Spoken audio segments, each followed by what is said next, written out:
bro is, listener? A dude. Straight white guy in his late teens or early 20s, or sometimes in his later 20s. Cultural force? Depends on who you ask. When it comes to the American beer business, though, bros have always been a super influential demographic for the simple fact that they drink a lot and they're fairly easy to market to. For the back half of the 20th century, selling swill to America's frattiest daddies was fairly simple. You throw them some sports, some chicks, some patriotism, boom, you're moving cases. But in the late aughts, as the bro-tastic light beer category started to slide, bros themselves started to become just a smidge more self-aware. The rising popularity of blogs injected irony into the mainstream discourse and supercharged the demand for what we would later come to think of as snackable user-generated content. Beer drinking bros were not exempt from those tectonic social shifts, and as the decade wound down, America's large adult sons became absolutely obsessed with a silly, subversive, sometimes sexist chugging ritual that swept the nation and scandalized Smirnoff's legal team. I'm talking, of course, about icing. The gag, codified as it was on slapdash websites like Bros Icing Bros, was pretty straightforward. You hide a Smirnoff Ice for your bro to find, and if he did, he'd have to get down on one knee and chug it. But the cultural and commercial impacts of this flavored malt beverage prank were a little bit more complicated. Joining Taplines today to discuss icing's indelible legacy is Brandon Wenner, the publisher of BroBible.com, which covered the viral phenomenon in real time as the aughts came to a close and has checked in on it every couple years since.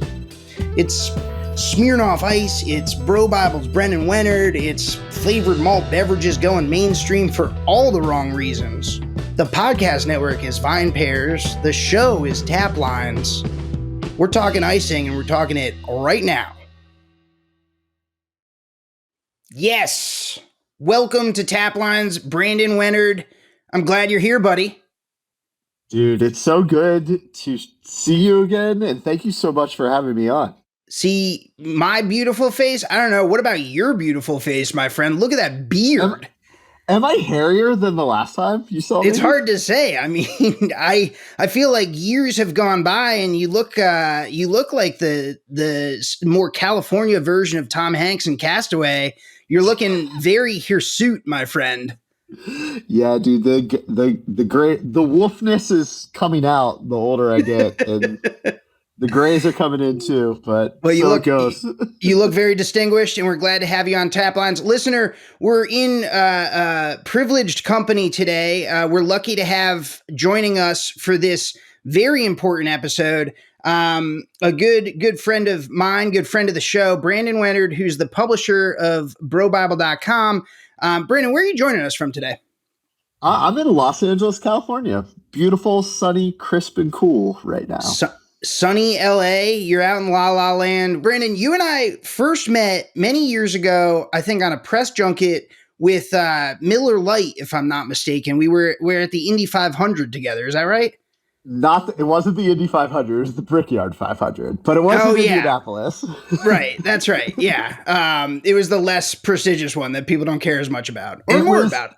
It was hot as hell. Like, that's the only thing that, I really can even remember, was that it was hot as hell, and we went to St. Elmo's in Indianapolis, where we ate dinner with Brad Keselowski from NASCAR. That's right. Wow, man, that feels like a century ago. We were drinking a lot of Miller Lite on that trip, of course, but today we're here to talk about a different beverage, a malt beverage still, but an entirely, I would say, a world away from Miller Lite. I'm talking, of course, about Smirnoff Ice, which is a flavored malt beverage and one that came to, I think, American mainstream consciousness, right around the end of the aughts and into 2010 or so. Due to the practice of icing, which we will be discussing in great detail a little bit later on this episode. But why don't we just start with a brief discussion of your personal experiences with Smirnoff Ice, Brandon? Do you recall drinking Smirnoff Ice at any point prior to the icing phenomenon? Like, was this a part of your rotation at all when you were in college or whatever? 100% not at all. I feel like there were jokes like about Smirnoff Ice as a malt beverage. I mean, I also came up in college in from 2004 to 2008, Mhm. and I think like as Smirnoff kind of you know like it was never in the rotation at all, other than like the joke, like a beverage that I think we kind of made fun of, Yeah. and not in an endearing way, like in a very like put downish, like who's drinking this antifreeze type of like way. Right. Totally. My experience with it was almost exactly what you've described as well, right? Like I was vaguely aware of this category, which like you'll sometimes hear referred to as like alco pops. They're malt beverages that are flavored rather than brewed like a beer, or fermented, like a wine. Obviously, they have alcohol content, but they're mostly drawing on more accessible soda like flavors and profiles. Yeah, no, you're totally right about that. When we first sort of started, or when I first started coming more in contact with Smirnoff, it was, kind of in those late aughts, and it was because of the practice that we're here to discuss. Bros icing bros, or just icing is how most people now refer to it as. Um, what about you, man? Like, do you remember the first time you saw someone getting ice? Do you remember the first time Smirnoff Ice started showing up at parties? Like, when did this enter, sort of your drinking career or your drinking consciousness? So I I can't say that I physically remember a like IRL moment where somebody like iced somebody and it blew my mind or something like that. I Right. think And I the have whole to party take goes nuts. Yeah, yeah, yeah. yeah, like I think I have to take like a little bit of like an objective step back on that, just because of where Bro Bible was at the time and how we started fielding the icing phenomena. And that was kind of the moment where it clicked to me that icing was, as we say, going viral. Um, and I do remember the first one that we received though. It This is was at Bro somewhat Bible. This is at Bro Bible. Yeah, and this is what I think probably deserves a lot of credit for being like the very first person, or the very first like time the icing bros like phenomenon really took off. It Right. was at a I don't remember this specific college, but it was at a one of the like small like NESCAC schools in New England. I want to say like maybe Bates or something like Or that. like, I think it might have Where been St. Lawrence, St. maybe. Lawrence, that Does that sounds sound right. right? Yeah, Yeah, yeah, yeah. that sounds right. One of the small liberal arts schools in like New York, New England. Someone sent in a picture of them at graduation. And it was like an early May, like maybe even it was like an early Mayish graduation, where they were walking across the stage, and they were like given an ice. And like I don't know if like it looked like it was from the angle of like their parents took a picture of them like doing it, and the dean of the school like looked kind of mortified, and other people were kind of shocked by what it was, whatever was happening. And that to me, being sent to Bro Bible at the time, was the thing that kind of crystallized about how like random and funny the whole icing phenomenon is, and what it sort of is. And it just spread like wildfire from that moment. That one, I'm pretty sure that was the first one that we received, and I'm pretty sure that was the first one that, like, as a piece of media, caused it to really go viral.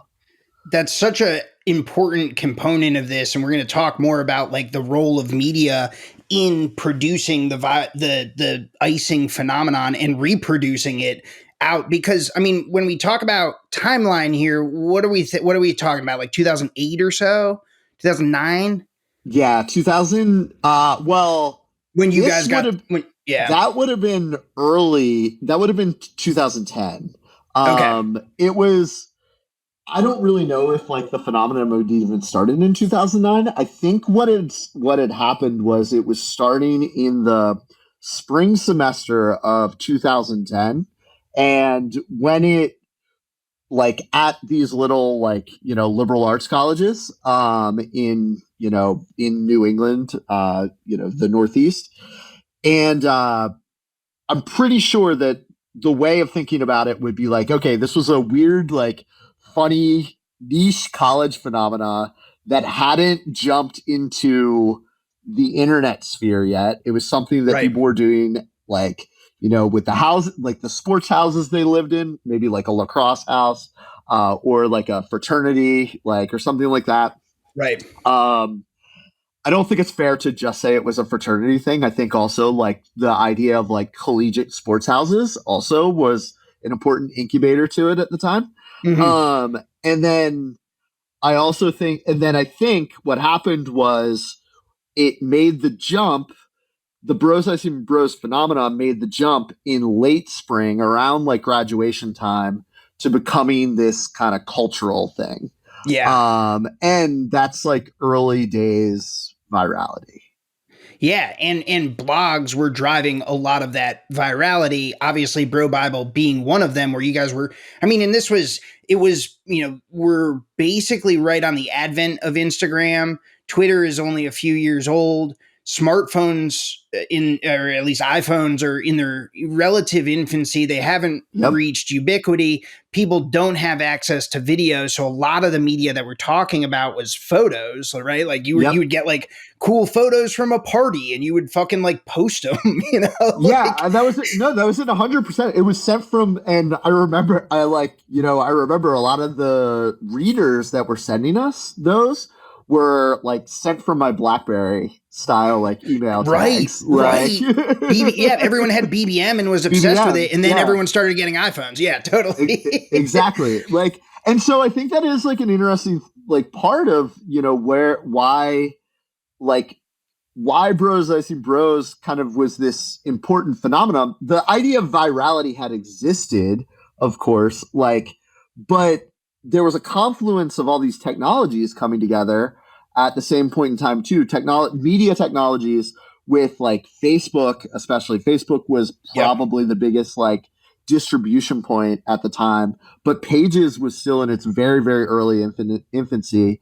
And then you also have the consumer technologies too, with being able to capture that and also being able to distribute it. And like we mentioned, like BlackBerry and iPhone and everything else like that at the time was an important factor in it.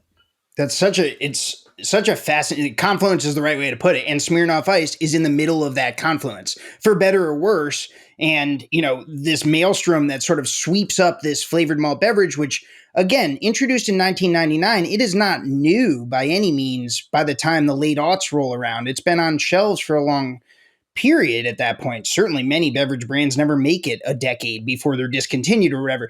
This was like a middle of the road, normal brand that was a total also ran in terms of mainstream conversation. And then this phenomenon starts picking up, as you said, probably coming from the Northeast. Some contemporary reports put it as starting at the College of Charleston, although you and I have done Brandon and I have discussed this many times, by the way, listeners. So we've done some offline research, and we believe using Brandon's, firsthand access to a lot of these primary documents, Brandon and I have sort of tracked back and decided that College of Charleston is probably a place that it ended up early on and appeared, early on, but probably wasn't started there. And in my previous life, prior to VinePair, I was working at the local paper in Charleston, South Carolina, and tried to track down some of the principles of the of some of the contemporary reporting. And though none of them would speak to me on the record, that is more or less corroborated by what they described. So in terms of where icing started, we do think it came out of the Northeast, and it's happening in the late aughts. I think we should pause here. I'm assuming that most of our listeners here at Taplines already sort of understand what the process of icing is. It's very much in the water, so to speak, or in the general consciousness. We're going on 13 years of this practice, but for those few that don't, or maybe need a refresher, Brandon, I thought it would be useful for us to just sort of go through the step by step or the major tenets of what the process of icing actually is. Yeah, absolutely. So I think like the important thing about like icing is that it's built on comedic timing.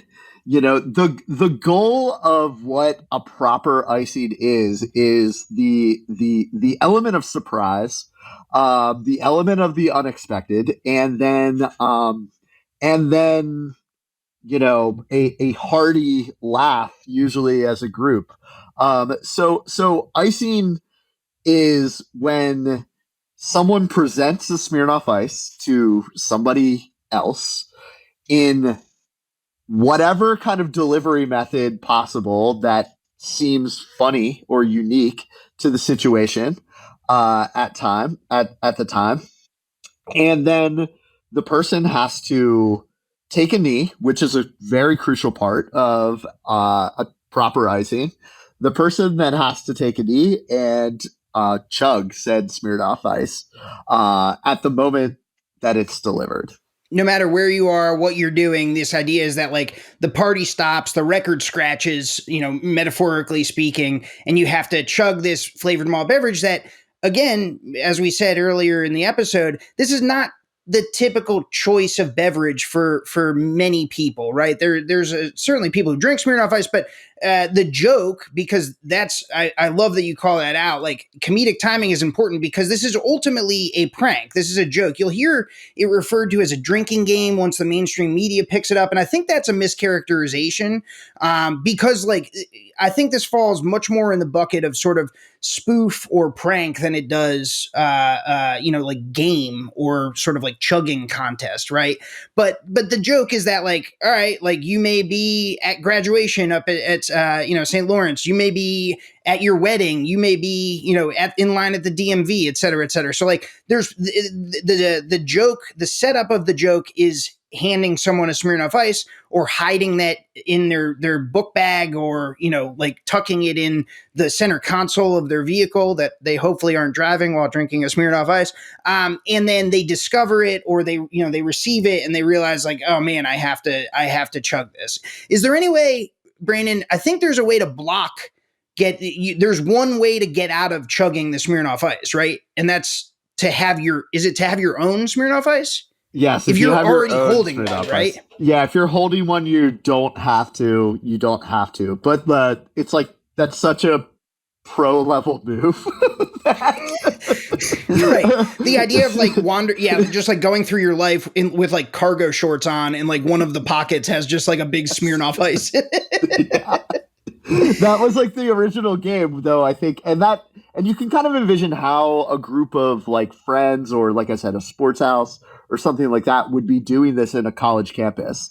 Like, absolutely. I know it's a little bit harder, I think, for people to, and which actually I think makes it funnier, but like it's harder for people to envision the game of like of icing each other outside of this kind of controlled like environment of a campus where like people are walking around and interacting with each other all day, and you never really know who you're running into. But it's a small group. It's a relatively small group of like, of people, if you will. Totally.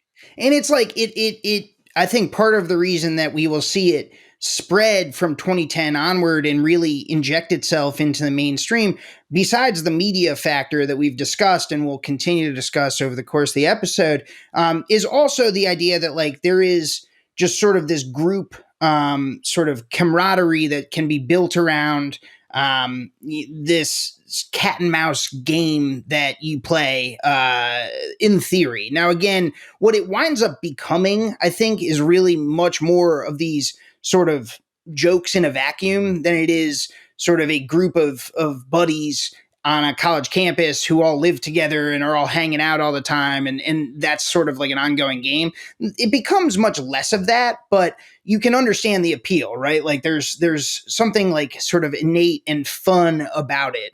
And Smirnoff Ice is at its center. Do you remember if anyone ever played? I can't remember, and I was going back and researching this episode.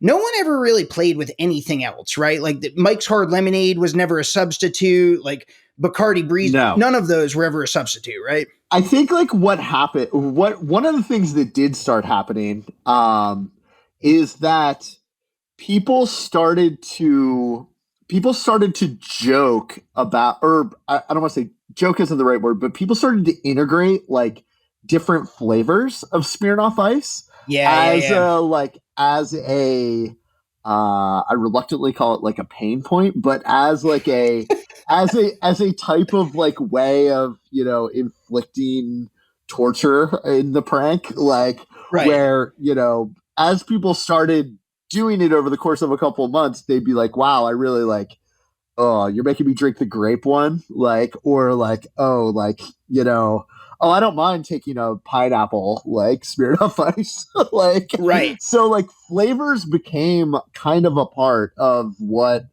icing became, and I think that lined up with how Diageo was introducing like Smirnoff. Completely unintentionally, like introducing Smirnoff Ice flavors at the time, where like this game is going on, but they just released like 3 new flavors of Smirnoff Ice as a product release, and you know, they're it's kind of, you know, being used in jest as a you know, it's almost being weaponized, if you will. Yeah. Yeah, right. Yeah, it's like, oh, cool. Like they just launched a black cherry. Like, let's go ruin our buddy's life with this. Yeah, exactly. That's it. Exactly. That was the entire like gist, was that like the new product was, you know, used as a device in that friendship. That's a really funny way to think about it, and that does ring true, right? It's like there was.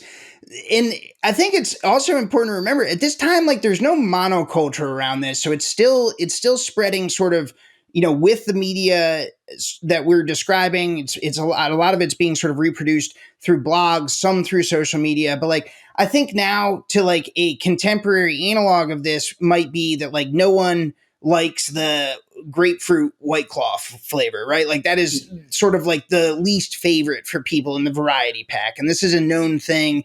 And it's a joke that's sort of entered the mainstream consciousness on Twitter, on Instagram. This was not the case 13 years ago. There was no such sort of shared, you know, like knowledge around that, or shared reality around something as granular as like Smirnoff Ice, like flavor releases. So there was still element of surprise and excitement as they started rolling these new flavors out, because you would go to the store, you would pick up beer that you actually wanted to drink for the party, and then you would, oh, should we get a 6-pack of Smirnoff Ice? Oh, look, they have like new flavors. This is gonna be great, right? Like, so like there was still this like element of, I think like retail wonder, you know, that I think we've lost a lot of now that everyone knows product releases as soon as they hit, because they go viral immediately, and you know, this information is much more accessible. It's part of a comms strategy. Like it's very deliberate, right, you know? Right. Yeah. No, that's exactly right. I think, what about like variations on it? The thing I remember the most about this in 2010 or so, because I graduated college in 2010, and I remember it like hitting campus hard at the University of Virginia. Yeah. People all of a sudden were doing it all the time. And the thing I remember more than like, there was no like technique to it, so to speak. That's not really the right word, but like there was this sort of sense of like sort of one-upsmanship in terms of the elaborateness of the hiding of the Smirnoff Ice bottle, right? Like there was this idea that like, all right, if your friend, you know, buries it in the yard and then, you know, sort of tricks you into digging it up, right? Like the next time you've got to sort of hide it in like a crawl space under his floorboards, and then like he has to like stumble across it when he's like looking for a frisbee or something. Like there's this idea of like, how do we not only continue the back and forth, the dialogue, such as it is, of icing one another, but also do it in upwardly spiraling level of complexity, because like that makes it even funnier. Does that track for you? Do you remember that type of thing? 100%, because it, you know, at first it was like, hey, you're sitting around with your like friends, you're watching the game. I'm painting like a aughts beer commercial. You're sitting around with your boys watching the game. And you know, you say, hey, get me a beer. Or like someone says, hey, anybody want a beer? And someone goes to the fridge, comes back with a Smirnoff Ice. Like that's the like original, like, you know, gist of the prank. But as things evolved, and especially as the media elements of it too, like evolved, the complexity was exactly what you said. It was kind of an Easter egg hunt on that element of surprise. The one that I really remember that stuck out, that I'm pretty sure somebody sent it to us, was that somebody puts like cellophane over a toilet and then put the toilet seat down, like, and had like a Smirnoff Ice, like, and then when they put the toilet seat down, and you open the lid, the person would open the lid, the Smirnoff Ice would be there, like, you know, in the cellophane on the toilet. So the seat of the toilet is down, so that creates enough space between the cellophane and the cover of the toilet. Yeah, so exactly. I mean, this is the sort of thing that like only, you know, like early 20s men with like nothing to do besides like this type of elaborate bullshit. This is where this comes from. Like, idle hands are the devil's work. Idle minds like produce icing, you know? there were some insane like engineering feats that I think we're going into this. Another one that I remember, and this kind of like has this like Looney Tunes, like Wile E. Coyote, like, you know, like Roadrunner style, like tactics. There was one where they tied like a string around like the bottleneck, and they were in a house where there was like an upper atrium or a terrace, type of thing. Yeah, and so they just like slowly lowered the bottle in front of someone. Yeah, like some Home Alone shit. Yeah. It's like, yeah, exactly. And like, you know, it's like, and you can just imagine how funny that is in real life when it's a group of like 8 guys and somebody is just doing this to get their friend. Right. There's the joke, which is the Smirnoff Ice, and that's the punchline. And then there's the meta joke of like someone spent a lot of time and effort to like set up this arrangement, which is funny in its own right, right? Like there's this level of elaborate dedication to like sort of artifice that means nothing, right? And I remember participating in those types of pranks when I was in college. Like you get, I think it's mostly an instinctual sort of like, the gag is very sort of easy to grasp, even if it's not that easy to describe, because like there's just something very, very funny about that behavior, right?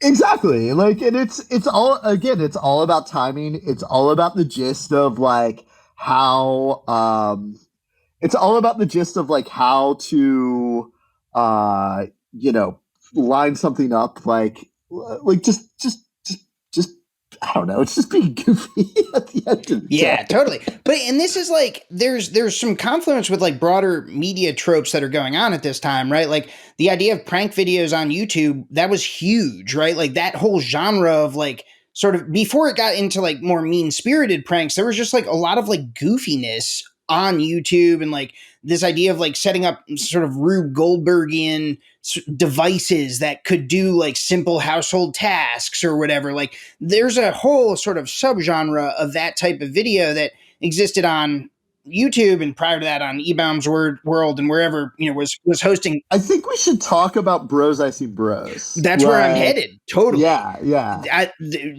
Tell us what Bros Icing Bros is. I'm glad you brought that up. So like Bros Icing Bros was not a part of Bro Bible at all. It was actually a Tumblr. I'm pretty sure it was a Tumblr powered like blog, which Yep.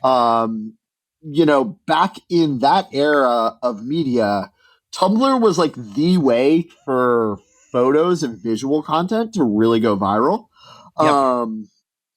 That's like famously where Shit My Dad Says. Well, Shit My Dad Says started as a Twitter, but like that style of like one-off like thing concept would live really, really well on Tumblr. We actually had a Tumblr that we started in 2010 as well, around the same time, called My Dad Is a Bro, where it was just like which was huge. Yeah, I remember that. We got a book deal for Simon Schuster on it. Well, that was also the media eras. This was the same media era where like you could just like launch a blog, and if it was mildly popular, someone would bang down your door from one of the major publishers and be like, "Here's $200,000.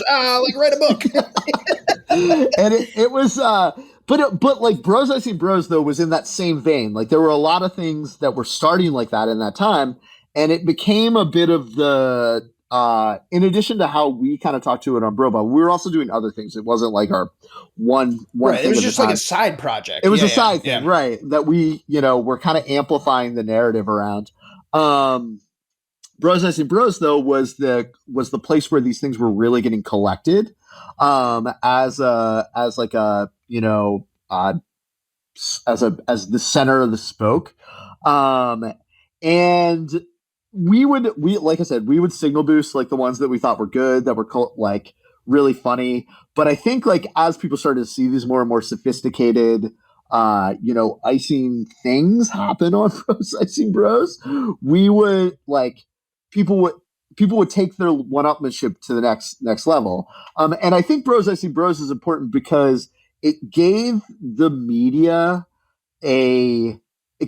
something to write about, like if you will. Like it gave them a target, I hate to say, like because it's like this is just this goofy like college age like guy phenomena, but it's not really, there's not really one person to like be the leader of the movement or the figurehead or anything else like that until the Bros Icing Bros thing started to waterfall.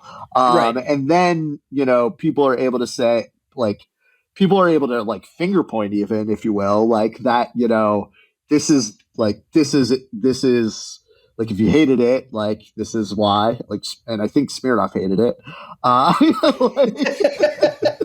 Like this is the problem, like here, or like, this is why this is awesome. So right. Like, yeah. Yeah, totally. I mean, and we both work in media, and like we've done our fair share of reporting over the years, and like to go up and find a man on the street who's participating in icing, that's relatively difficult, right? You have to be there at the right time. You have to get them to talk to you. Like this is not an easy challenge for reporters who have very little time and energy to dedicate to that. Having a blog that's always on and that has an email address attached to it where you can reach out to a single point of contact who is, at the time, undoubtedly, Bros Icing Bros was the arbiter of, as you said, like it was the hub of the wheel, the center of the wheel, and all spokes sort of branched off from that as all things icing were concerned. To be able to contact just one central point and tell your readers, well, this is the authoritative take on icing because it came from the person who runs Bros Icing Bros. That's obviously going to work better for someone who's reporting for, Fortune magazine or for the New York Times. And I mentioned those two publications specifically because they were some of the first mainstream publications, no offense to Bro Bible, of course, but mainstream publications to start picking up on the fact that this was happening. And like, I pulled up an article on the New York Times, ran in their like advertising section, which is, under the business section, they have an advertising, sort of subsection or whatever. In June 2010, they have an article that says popular. The headline is "Popular New Drinking Game Raises Question: Who's icing whom?" Right, and so like the classic like gray lady tone here, view from nowhere, even when it comes to icing, like, but they, they had this starts to get traction with with the arbiters, not of niche culture, not of bro culture, but of mainstream centrist American culture. I mean, most of the time, most companies would kill for that type of feature. I mean, as you mentioned, Smirnoff wasn't particularly happy about this, and we'll get to that in a moment. But the fact is that icing had reached escape velocity. It was going Yeah. beyond the blogs at that point. Yeah, I think also there was some I think there was some like important social proofing that was happening too in the phenomenon Ooh, tell me by the more about time it yeah, reached totally this next like phase of where like the icing phenomenon was going. Like for example, the one that I really remember was when a reader sent to us an icing of Dustin Diamond, the late Dustin Diamond, the Screech from Saved by the Bell. right. And that picture went very, very viral. And it was, I remember it looked like it was in New York City. I feel like it was like one of those outdoor like beer gardens in like Midtown that happened in the like spring. Yeah, yeah. Like the And it was, frying pan type model. yeah, Yeah. yeah, like something like that. Like, and I mean, it was a really funny photo because it was Screech getting iced and like, doing the whole like he was on a knee doing it like the proper like thing. Right. So you now have like a cultural personality that everybody knows to be, associated, if you will, like with the virality of the phenomena. And I think that is when it started to click to people that it wasn't just this like, goofy like college thing. It's starting to get mainstreamed. And that's when media, of course, gets involved. Right. And like you mentioned, the New York Times article, it happened right in the middle of that velocity. Jokingly, I was reading last night the old Gawker post about the New York Times article, where the layer to Gawker's coverage on it at the time in 2010 when Gawker is like peak Gawker, Yep. Yep. was that oh, the New York Times jumped on a trend and now the trend is dead.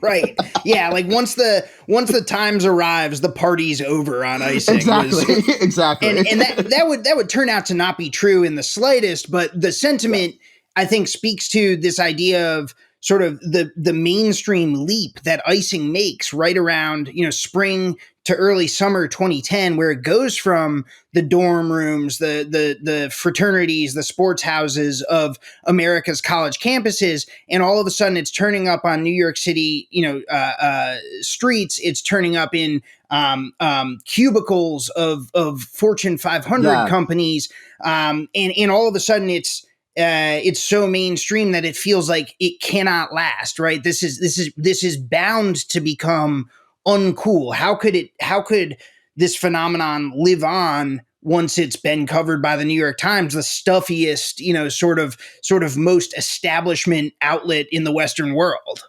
Yeah, and like people were icing, and like it's funny because the timing of that kind of tracks with like people were icing their dads, and then their dads were like going to like golf on Saturday morning and icing their golf group, so Right. like so like the virality of what icing was as it moves into like June, especially with like because June is like peak time, Father's Day, like people kind of see their Graduation. families for graduation, yep. Summer, stuff like that. Like people, it's just the perfect time of year for like this thing to start to take off and in a way beyond just just goofy like 21-year-old dudes. Yep. And I think like we've mostly been talking about the coverage of it. We've mostly been talking about like the blog sort of animation around it. mostly from a positive sense, and I mostly feel good about icing. I should be clear. Like it was not like a big part of my college experience or my, in my early 20s drinking experience, but like I mostly think it's fine. Like I don't really have like any major sort of gripes against it, but some people did, and some people saw in it sort of darker aspects of eight dudes hanging around with nothing to do, right? Like that to some people, I think is like, oh, that sounds chill. Like that'd be a lot of fun. To other people, that maybe like doesn't sound so fun at all. And so I think like icing was weirdly like there was sort of like this dark counter narrative around icing that I don't think was fully untrue. Like I think there Yeah. was some truth to it, some underlying sort of like reality there where like people argued that there was a sort of misogynistic or sexist element to icing because the joke, such as it was, is that Smirnoff Ice is a girly drink or it's feminine coded. It's for chicks, quote unquote, and therefore how embarrassing, how humiliating to not only have to chug this thing that doesn't taste very good, but chug this thing that makes you, like look unmanly or like not as masculine, right? And so do you remember, like I remember the backlash. I remember there being sort of some of these like again, like I don't think this was the dominant narrative, but like there was some backlash around it at the time. I think that's an important like thing to consider in the overall like cultural context of like the early 10s, because like you got to remember this is like looking back, it was a very unhinged time, like it completely, was like, yeah. like culturally, it was a unhinged time. People and it was like didn't. Yeah, go ahead. Go ahead. Yeah. I was just gonna say, like, people still didn't like know you could get fired for social media posts. This was the era of like Justine Sacco. Remember that woman who like tweeted, "I'm going to Africa. Hope I don't get AIDS," and then like turned her phone off, and then like she landed in Africa and like got fired. We had no idea like what the norms were around these like new media technologies because they were being formed at the time. They were being formed at the time, and look, it was really truly like a wild west era, and that also is reflected in like culture too. Like love it or hate it, but like Entourage was winning Emmys like at the time. Huge like, at the time, and like and a massively like broy show, and that had obviously a lot of like downstream effects into other aspects of like art and culture. Like Blue Mountain State and Spike TV and, How to Make It in America, which I would argue was sort of a send up of Entourage, not necessarily like a descendant of it, but like still was of a piece with that genre of show. Exactly. And so I think, and on the other side of it, as a culture, we're starting to have these conversations about like, oh, is like all this, macho, like is all this macho man, or is all this like broiness good? Is it like, is it bad? What are the critiques we have around it? And there's kind of this entire thing happening that Smirnoff Ice is a part of, or this cultural conversation happening at the time that Smirnoff Ice is a part of around what, was, I think, called broy behavior, like at the time. And kind of dubbed that sort of thing, and how that manifested itself in art and all of these other things. So like all of those criticisms were really like important to this time frame, Yeah, and because that totally like now you sort of it's easy to kind of grasp like, oh, okay, I see why there would be backlash around that, but like this middling flavored malt beverage that never did anything to anyone, it winds up in the middle of some very powerful cultural forces over which it has no control. And I think that's why, as you mentioned earlier, Diageo, the parent company of Smirnoff Ice, does basically everything it can in these early years of icing to make it clear that this is not their invention, and they have nothing to say about it because they didn't do it. they were mortified, I think, by it. Look, like it was 13 years ago, so some of the details are like a little fuzzy on what the actual Diageo like component of it looks like. But I remember, because we were a small like we were a small media business in New York City at the time. Like we had, and we, I personally didn't, but a business partner of mine had knew some people at Diageo, and we were just like, oh, this would be like a good, like, maybe there's like a partnership thing here. Like maybe there's something that like we can, carve out Right, for right. ourselves as Bro Bible, like in working with like Smirnoff. And I mean, I remember him telling us, because we worked in this little cubicle in Soho, and like I remember he told us, he was like there's no chance, they're terrified of like all of this, like they know that they've lost like control of everything, because that's what companies hate the most. Like companies hate losing control of the narrative around their Sure, product, sure. like And there's so much sensitivity when you're a beverage alcohol company, which obviously Diageo is one of the biggest. Like this idea of there's a couple third rails when we're talking about big time. Smirnoff Ice and icing. One is underage drinking, which is probably the biggest third rail there is in the beverage alcohol industry. And then third rail, the number two is overconsumption, chugging, Yep. binge drinking. Yep. Like these are Yeah.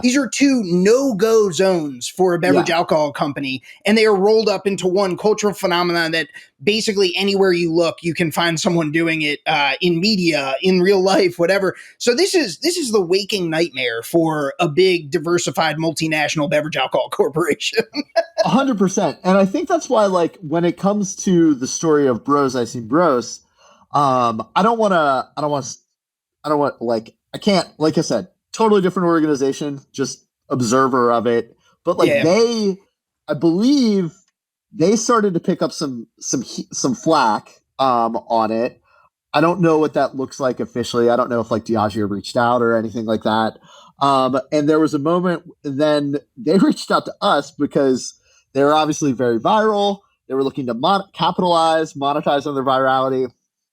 They just wanted to get paid, wanted a check, and they created this thing that's impossible to get a check for. They reached us. Right. They reached out to us for us to buy it, and we were like, absolutely not. Like, what's the bit? Like, what are we buying? Right. Right. There's not actually like a business here, like, etc. And then I do think they sold it to somebody eventually. I don't know who. But then eventually, it kind of it lost momentum, but or it either it was on their part or the new operator. I don't know. Like, but I do think that, like, I think some of that backlash did start to downstream itself though to, like, the middle of the phenomenon from a media standpoint, and yeah, that's kind of the course that it ran. Yeah. Yeah. No, you're right about, like, the company tries to distance itself, and in the New York Times in June 2010, the company refuses to comment on the record, but says on background they have nothing to do with it. This is not something they're involved in at all. They try to make those lines clear. They tell Fortune the same thing. I think the Fortune article came out in late May, so right before the Times article. You have to remember, and this is another piece of like Smirnoff lore, Smirnoff malt beverage lore, which I consider myself a foremost expert on. In 2006, so about 4 years prior, in the same era, Smirnoff gets what is effectively one of the first sort of viral commercial hits with their Tea Party music video, like the preppy rap. I don't know if you Oh remember that one. yeah. Yeah. So I love Wow. that commercial. I watch it all the time. Yeah. I had never crystallized that was like such a big win for basically alcohol marketing going viral. Right. And like, so they had that go viral. It was a legitimate success in a way that people didn't really even understand at the time. This is 2006, this is the early days of YouTube. And so people were looking at Smirnoff saying, well, you did that a few years ago, and this kind of looks like sort of viral marketing, the same deal. So people assumed that, oh, this must be like another stunt from Smirnoff. And Smirnoff was like, absolutely not this one. Like, please no,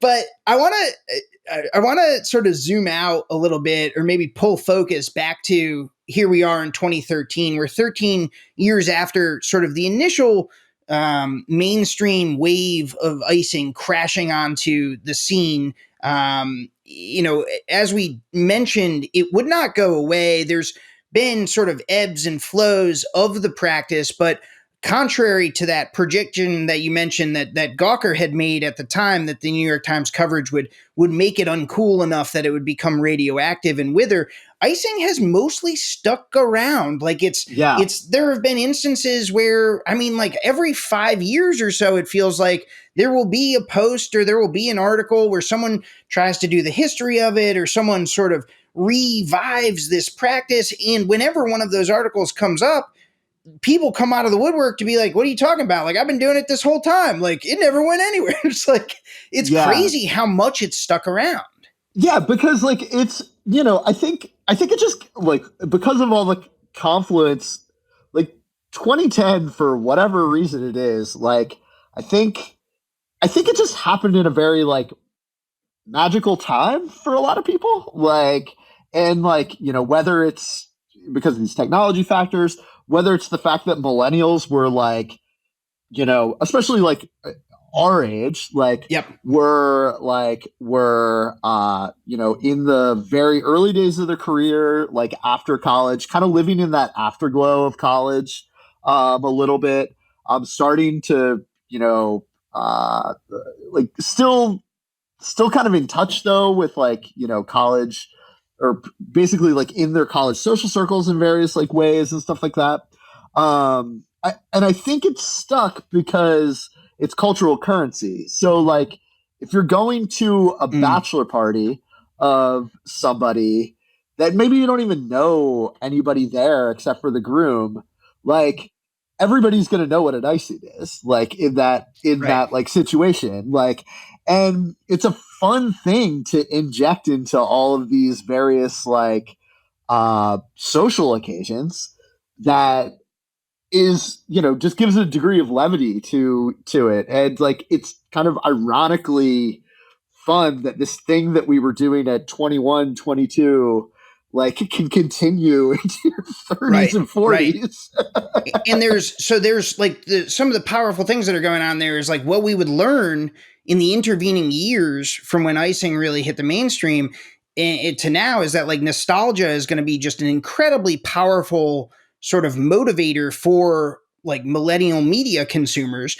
And what's more nostalgic than icing, this thing that came about in these early sort of halcyon days of Web 2.0, right? Like this nostalgia factor is just, I think, a major part of what, keeps icing in the discourse long past when other trends of sort of like similar behaviors, would have petered out. Yeah, that's 100%, like that's 100% it. And like I doubt it's like a contributing factor to Smirnoff Ice's like sales by volume or anything like that, but it definitely for me at least keeps the product like front of mind. It's impossible for me to ever think of Smirnoff Ice as anything other than an icing vehicle at this point in time. Absolutely. Yeah, absolutely impossible. Like, and I think the brand eventually comes around to this fact, right? In the later years, so 5, 10, 8 years later, Smirnoff Ice realizes like this is never not going to be a part of this brand's sort of story in the US market, at least. This is how people understand this product. Let's embrace it, right? Let's turn to it. And so this was also of the era where like I'm talking later teens now, where brands are starting to like get voicey on Twitter, and like the Denny's and like Steakums, accounts are like talking shit to each other. And like, this is like, there's new license for brands to be able to have more of a personality and more sort of self-awareness and self-deprecation. And so Smirnoff goes ahead and produces, over the course of several years, I think it was like 2018 or so, they, for their holiday like promotion or campaign, they create like little gift boxes type of thing that are supposed to look like, electronics or a fish tank or whatever. And then they actually, when you open them up, they're disguised, and what's actually inside is Smirnoff Ice bottles. And so the brand eventually looks to reabsorb this sort of cultural phenomenon and repurpose it in a commercial, sort of context with limited success. I mean, I think they were good stunts, and I think they won them a lot of earned media, free media that they otherwise would have had to pay for, right? Because like those types of stunts do go viral even well into the teens, because people still sort of are consuming that as sort of low calorie, quote unquote, snackable content. But they try to sort of, if we can't beat them, join them. Let's at least sort of have some fun with this and get some benefit off of it ourselves. 100%. Like, and I think like there are downstream effects of like those little things. Like, just I know that for us at Bro Bible, we've written 2 like it's time to bring Icy back like things over the last like 6 years. I've seen both of the articles. Yeah, they both say the exact same thing too. So it's like I don't know why we did too, but it also just goes to show though that like like look as the demographic gets older, like it people, that's going to be a thing that people dip into because I think it just was a part of this like really like magical time, I think, for a lot of people to really crystallize. Even just like, I pulled up a old email where that was like a reader submission, and it's just so funny that like the way that it was written. A big thing at the time too, and I'm backtracking here a little bit, but a big thing at the time too was that there were these parallel forces of like the bros and the hipsters in the world. Like we don't like even really use the idea of what like the hipsters were, but this is like when Williamsburg was kind of popping off as like peak Williamsburg, like and there was this Murray idea Hill, that was the bro it was like Williamsburg yeah. versus Murray Hill, like in New York. And I got this email where it was like, true bros know how to emulate bro haters in their hipster ways while drinking a Smirnoff Ice, a truly bro-hating beverage. And it just and it was like a picture of these 2 like guys icing each other at the same time. But it's funny to like think about how there was this like that just doesn't even exist in the discourse anymore. Like it's also basically like that sentence is like indecipherable in any other context, right? Like it just like if you pulled that sentence out and like presented it to someone under the age of 25, like their brain would melt. It just doesn't make any sense, right? Like exactly. It's like I've heard these jokes about how Gen Z makes fun of millennials for like skinny jeans, and like it's funny because like in addition, it's funny because like the skinny jean phenomena like was also a part of like the battle between bros and hipsters back in the day. That's right. And Icy kind of like interwoven itself like into this. Yeah, no, totally. Yeah, there's like a greasers versus socias element to it, like from the outside, or whatever the gangs were from the outsiders, like where like there's sort of like class connotations of being a bro that are sort of hardening at that moment. Hipsterism is going from sort of a useful subcultural designation to this like empty vessel term that loses all meaning and becomes a cipher for hipsterism was kind of like in the aughts and 2010 early teens was like kind of how you hear conservatives use like wokeism now, like now it just means like 100%. Things that you don't like or like alarm you, Yep. Oh, it's like, a hipster. Like, it's just like, and everybody kind of has this mental image of what it is, but nobody really like, it means nothing. Right. Yeah. So this, I mean, in this era, like that's, at this point bygone, again, we're talking 13 years, removed from this. Smirnoff Ice sort of stumbles its way into being this poignant, cultural touchstone that is punchline. It's nostalgia, reference. It's sort of third rail of alcohol use, behavior, whatever. Like it's all of it's harbinger of the way Web 2.0 social media behavior is going to spread and recontextualize offline practices and turn them into mimetic behavior that people then reproduce. Like there's all of these things like swirling around this boring ass Smirnoff Ice flavored Yeah. malt And beverage. and I do think there's an important alcohol industry like use case study that came out of this a couple years later. Um, and that's with the rise of Fireball. I think that like there were some really good like kind of oral histories that came out about a year after Fireball sort of started its meteoric like rise or very grassroots rise about how that like happened.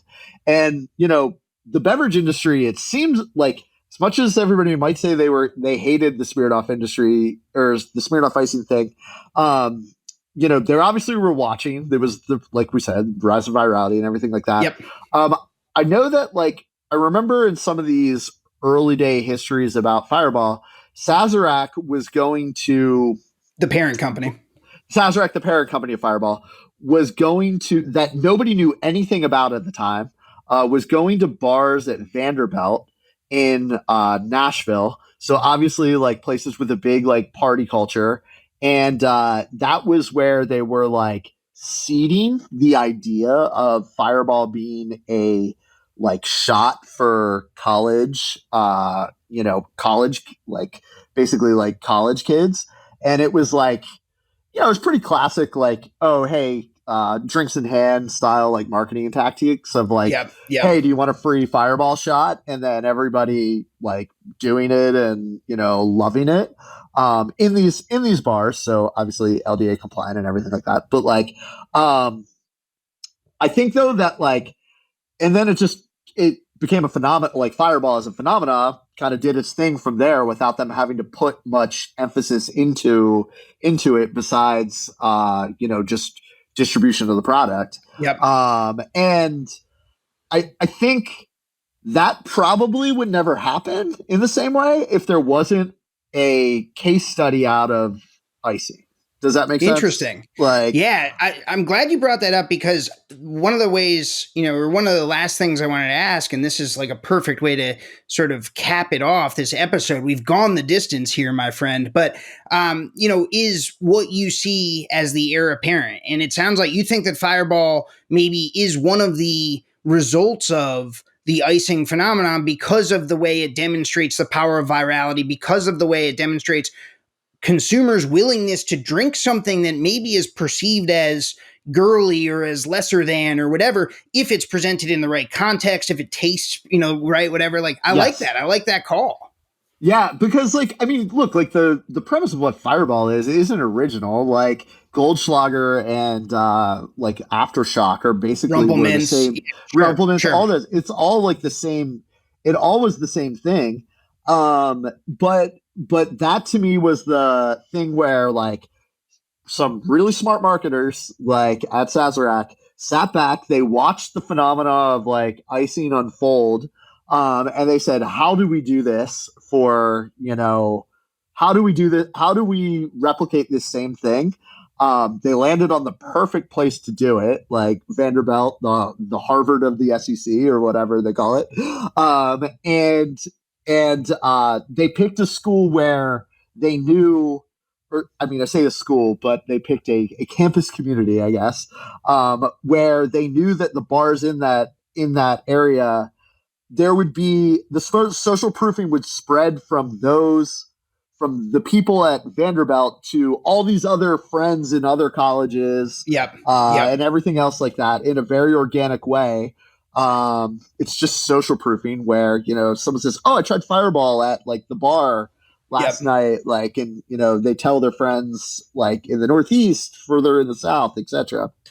And then it takes off. Like, and I think that is like that to me is the most obvious one. I don't think like, and after that, I don't know. I think you would know better than me, because of your expertise in the beverage industry, but I don't know if anything else has really ever replicated that again. Would you say, I mean, maybe seltzer, but I don't know. Yeah, I mean, hard seltzer comes on and is popular but it's popular in an unironic, like genuinely, exactly. People are buying like it on purpose way, right? Yeah. Like there's no nuance to it. I mean, I think like to the extent of like similarity, there's kind of an inversion on the Smirnoff Ice joke in 2019 when comedian Trevor Wallace goes viral with the "Ain't No Laws When You're Drinking Claws" YouTube video that he does. And that is sort of premised on this idea that White Claw and hard seltzers like it are coded as feminine. But if you like become, if you're macho about it and if you like sort of, play up like how hardcore of a bro you are, then it's like you're comfortable drinking it, right? So like It's playing on some of the same tropes, but hard seltzer is successful before and wildly successful after this video. That's not driving the sort of the consumption in the same way, right? Like that's happening concurrent, and there's some cultural sort of noise around that, and certainly the phrase has entered the lexicon, but it's not really the same thing. So I would say on like the liquid basis, there's a clear sort of through line from Smirnoff Ice to hard seltzer, and other alco pops like it. But in terms of like the cultural phenomenon, I think it's relatively lacking compared to this like very, very culturally rich, media rich sort of cloud that Smirnoff Ice and icing create around the brand for many years. So I like the Fireball call, man. I think we'll have to have you on Taplines again to talk about Fireball and its rise. And that's a spirit, of course, but I don't know if you know this, they're one of the top beer companies in the world because they make a malt version that sells, or in the country, excuse me, not the world, because they make a malt version that sells extremely well. I had no idea. That's wild. Yeah. So there you go. And that's it all comes back to flavored malt beverages on this episode of Taplines. Brandon, thank you so much for stopping by, my friend. And keep your eye out next time I'm in LA, because I'll be coming at you with a room temperature Smirnoff Ice. Woo! Can't wait. Please make it great. No request taken at this time. All right. See you later. Taplines is recorded in Richmond, Virginia, and produced by yours truly and Darby Seaside, who, along with the talented Shane Farrick, composed our delightful soundtrack. Just listen to it. I also want to give a quick shout out to the entire VinePair team, and especially co-founders Adam Teeter and Josh Mallon, editor-in-chief Joanna Sciarrino, managing editor Tim McCurdy, and art director Danielle Grinberg, who designed our lovely Taplines logo. And of course, a big thank you to you, yes, you listener, for spending time with us week in and week out. We literally couldn't do this without you. I'm Dave Infante, and I'll catch you next time.